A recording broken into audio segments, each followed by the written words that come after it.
Um avião comercial supersônico, o único que de fato operou em companhias aéreas, e isso foi por quase 30 anos. O Concorde era um símbolo de glamour, era um mito da aviação, uma conquista da engenharia, mas que no final das contas, comercialmente, ele fracassou.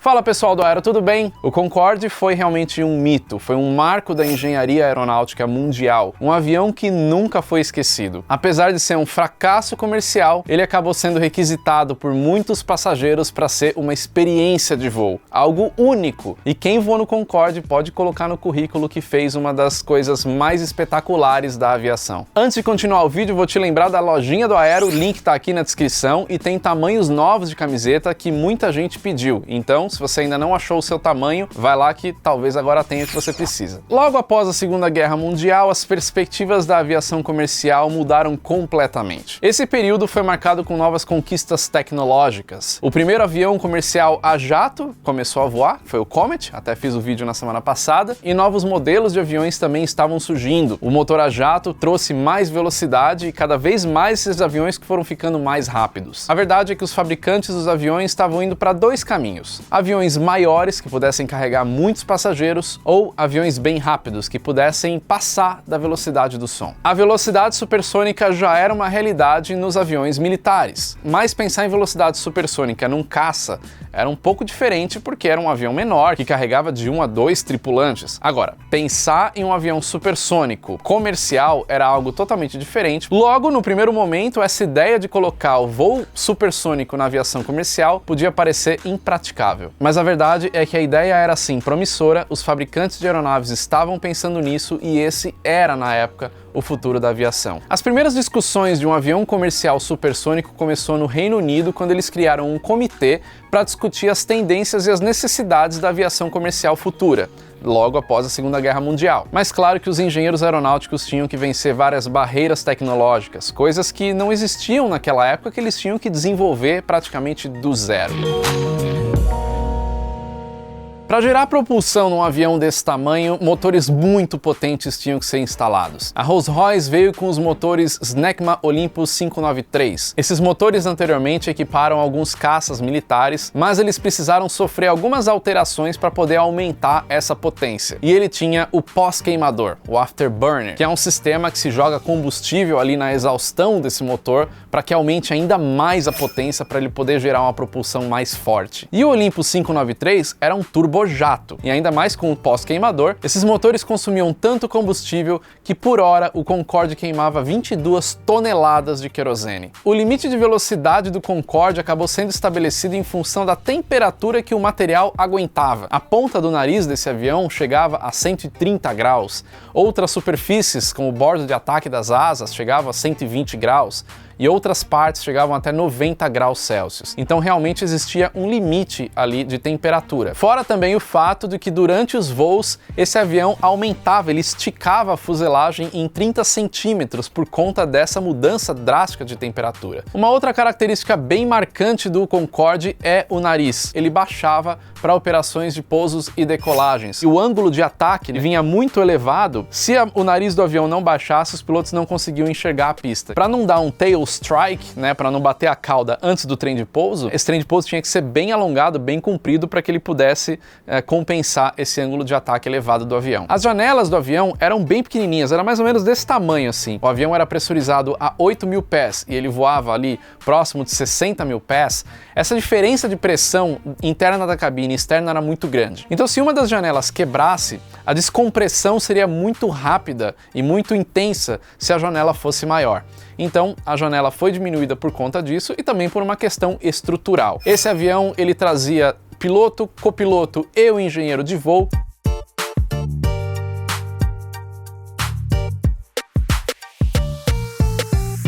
Naquele momento, em meados dos anos 60, dois países estavam desenvolvendo tecnologias para aviões comerciais supersônicos: Reino Unido e a França. O Reino Unido tinha a tecnologia para fazer isso, mas faltava recurso e também faltava pesquisa. Já a França tinha pesquisa, tinha recurso e faltava tecnologia. Quando os dois países souberam do que cada um estava fazendo, por que não juntar esforços em vez de serem concorrentes e começar a desenvolver um novo avião? E foi nesse momento que surgiu um consórcio entre os dois países. O Reino Unido com a British Aircraft Corporation e a França, naquele momento, com uma empresa chamada Sud Aviation, que depois, se unindo com outras empresas francesas, viraria a Aerospatiale. Mas não era só a França e o Reino Unido que tinham projetos para fazer aviões supersônicos. Os Estados Unidos também estavam embarcando nessa com um projeto chamado 2707. A União Soviética estava desenvolvendo um outro avião, que é o Tupolev Tu-144, que acabou sendo o primeiro avião supersônico a levantar voo. A história do Tupolev Tu-144 eu já contei muito nesse vídeo aqui, é uma história bem interessante, então depois de você terminar esse aqui, ó, vai lá assistir que você vai curtir. Em 1962 foi assinado esse consórcio e os dois países começaram a trabalhar juntos. O nome desse avião, Concorde ou Concorde, depende da língua, mas a verdade é que a palavra Concorde, que significa a mesma coisa em português, que é essa união, essa concordar em um projeto em conjunto. Só que esse E no final da palavra, do Concorde em francês, foi um problema para o Reino Unido, um pouco ali a questão de ego, porque Concorde em inglês não tem a letra E, então ficou naquela, os ingleses queriam tirar o E, os franceses falaram que não, ficou naquela discussão, mas no final das contas isso não fazia a menor diferença, então o avião acabou se chamando Concorde com E no final. Como a gente está falando de duas nações trabalhando juntas, então em 1965 o protótipo 001 foi fabricado na França e o 002 foi fabricado no Reino Unido, e os dois protótipos foram fabricados exatamente ao mesmo tempo. A verdade é que o programa de construção do Concorde ficou em torno de 10 vezes mais caro do que o custo inicial previsto antes do projeto. E o primeiro voo do primeiro protótipo, o 001, na França, aconteceu em 2 de março de 1969. Pouco mais de um mês depois, no dia 9 de abril de 1969, o 002, construído na Inglaterra, voou pela primeira vez. Depois do primeiro voo em 69, vários testes foram feitos e o avião finalmente entrou em operação em 1976. O Concorde era de fato uma revolução da engenharia aeronáutica. Ia ali voar um pouco mais de 2 vezes a velocidade do som, num teto operacional máximo ali de 60 mil pés de altitude. Ele voaria mais alto do que formações meteorológicas, então evitaria turbulência, seria um voo muito mais suave. Nessa altitude já não tem outros tráfegos de aviões comerciais e a maior vantagem era poder fazer um voo entre Londres e Nova York, por exemplo, que durava 8 horas, em 3 horas e meia. O recorde desse voo foi em menos de 3 horas, ou seja, era uma possibilidade para que muita gente pudesse fazer 2 compromissos em 2 continentes diferentes no mesmo dia. O projeto era muito promissor e as pesquisas que foram feitas na época para vendas desse avião falava que podia vender até 350 unidades. O Concorde já tinha 75 encomendas de 16 companhias aéreas pelo mundo. Logo na construção, no projeto do avião, já começaram a vir os primeiros problemas. Principalmente depois de um teste de um avião bombardeiro supersônico dos Estados Unidos, o XB-70. Em alguns testes feitos em cima do território americano, esse avião ultrapassou a barreira do som e o boom supersônico foi algo terrível. Toda essa questão do boom supersônico fez com que esse avião fosse limitado em suas rotas. Então, dentro do território dos Estados Unidos, por exemplo, ele não poderia voar em uma velocidade supersônica. Outras nações pelo mundo também começaram a restringir esse tipo de voo. Ele poderia fazer então voos sobre os oceanos, mas ele não tinha autonomia suficiente para fazer voos em cima do Oceano Pacífico. Então a única alternativa era voar sobre o Atlântico. Mas esse não era o único problema. Foi alegado que o Concorde podia causar grandes problemas ambientais, primeiro por conta do ruído, segundo por conta da poluição. Quando esse avião fez uma apresentação no Japão e os japoneses viram aquela fumaça preta saindo dos motores, eles falaram: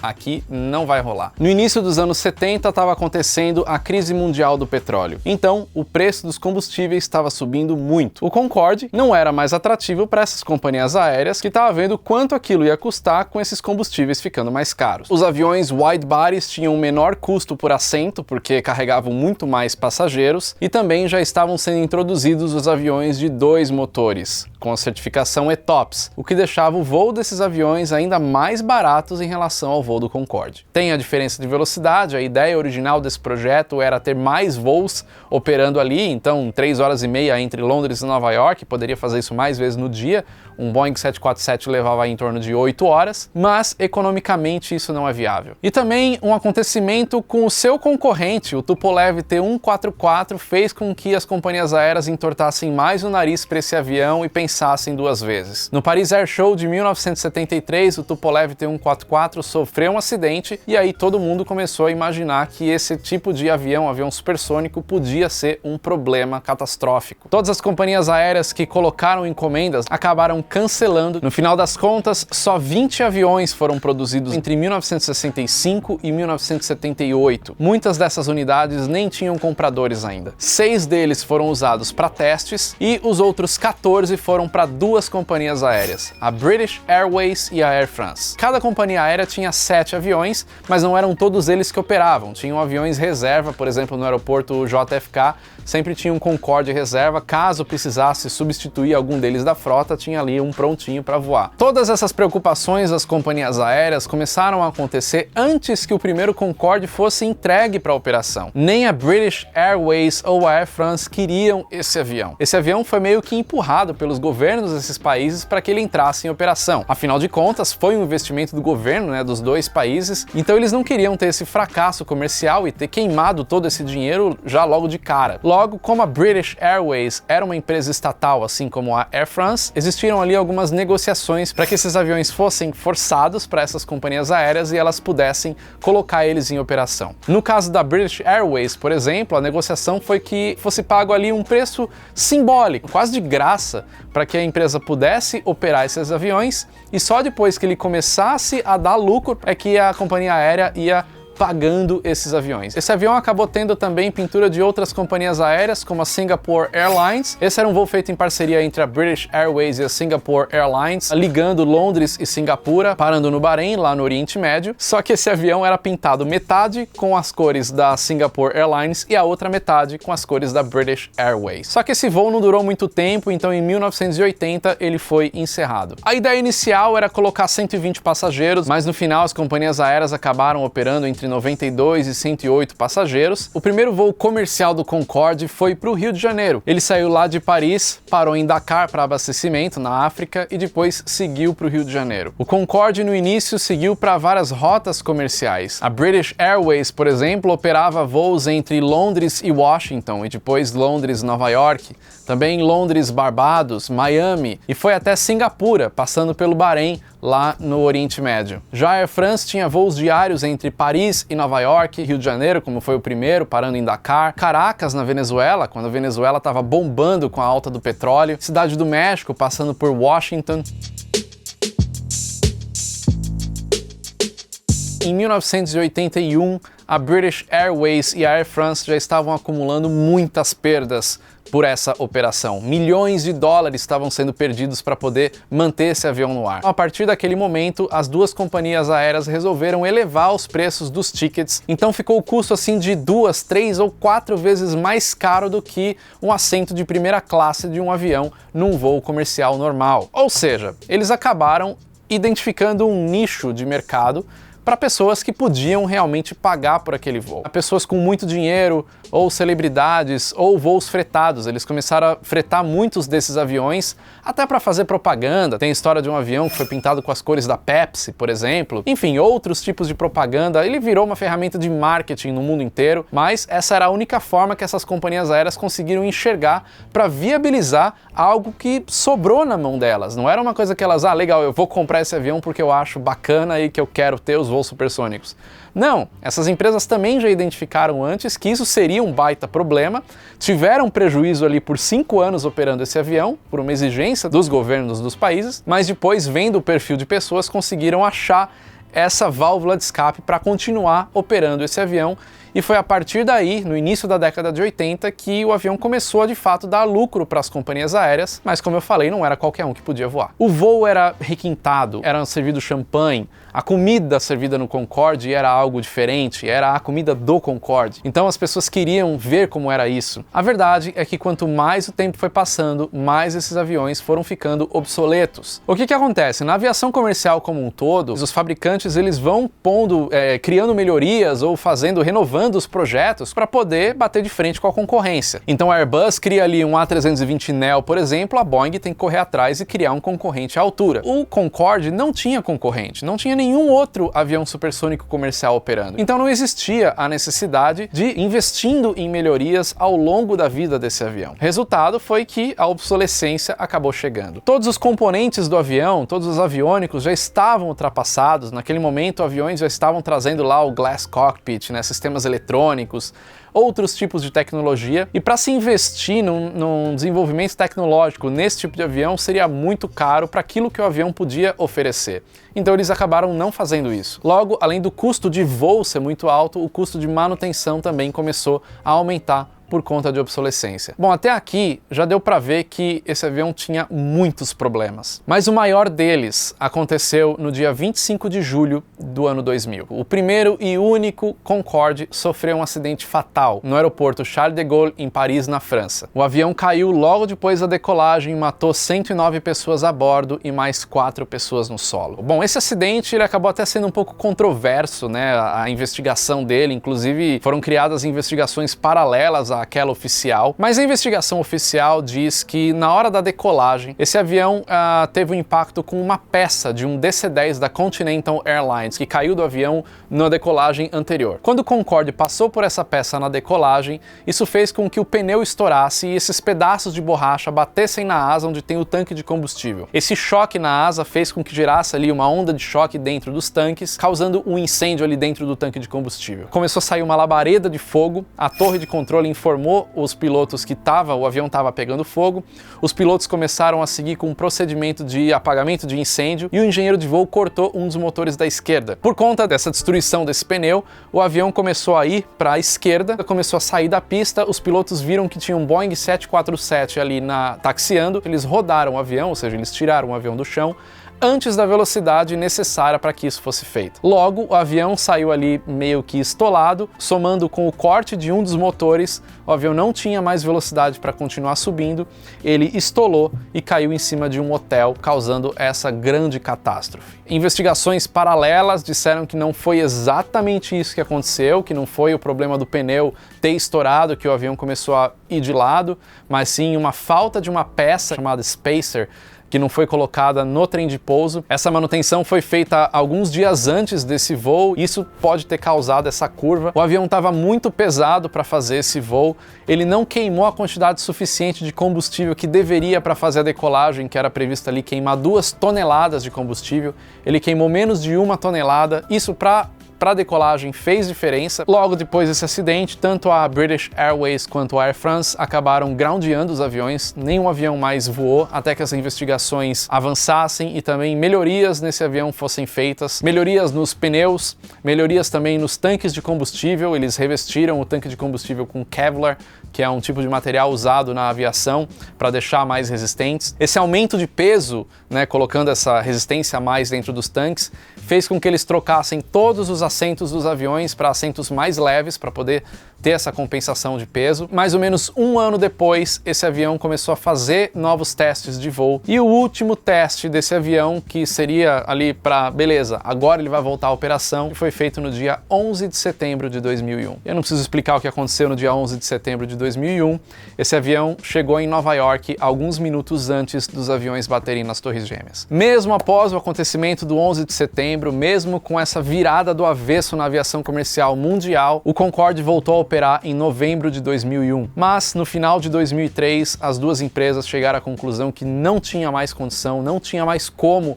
manter os Concordes voando. O último voo comercial do Concorde aconteceu em outubro de 2003 e o último voo de fato foi em novembro de 2003. Quando as duas companhias aéreas anunciaram que o Concorde não voaria mais, deu um boom na procura por esses voos, porque todo mundo sabia que seria a última oportunidade. Voar no Concorde era uma questão de status, serviço extremamente luxuoso, e até os próprios tripulantes se achavam um pouco por operar aquele avião. Para você ter uma ideia do tipo de extravagância que era feita dentro do Concorde, né, pelos artistas, em 1985 o cantor Phil Collins conseguiu estar em 2 lugares praticamente ao mesmo tempo. Estava acontecendo aquele mega evento Live Aid em Londres e na Filadélfia, e o Phil Collins, por conta do Concorde, conseguiu se apresentar nos 2 eventos no mesmo dia, coisa que com outro avião seria impossível. Então, o Concorde de fato teve a sua marca histórica na aviação comercial. Foi um fracasso? Comercialmente falando, sim. Trouxe grandes prejuízos, depois as companhias aéreas conseguiram reverter isso cobrando tickets lá nas alturas, não era todo mundo que voava. Pessoas comuns como nós podiam voar se passassem um tempão juntando dinheiro para poder realizar aquele sonho. O fim do Concorde não foi só o fim desse avião em si, mas ele foi o fim de uma era, o fim da era do voo comercial supersônico. Existem hoje projetos de outras empresas para trazer de volta um avião comercial supersônico, mas isso daí vai ficar por um outro vídeo. Se você quiser que eu faça, joga aí nos comentários, porque o assunto é longo, beleza? Mas esse eu vou encerrar por aqui. Espero que você tenha gostado desse vídeo. Não esquece, já curte esse vídeo, dá o seu like, que é bem importante para o canal. Recomenda esse vídeo para os seus amigos, para todo mundo saber um pouco mais aí da história desse avião espetacular que foi o Concorde, beleza? É isso aí. Valeu e até o próximo vídeo.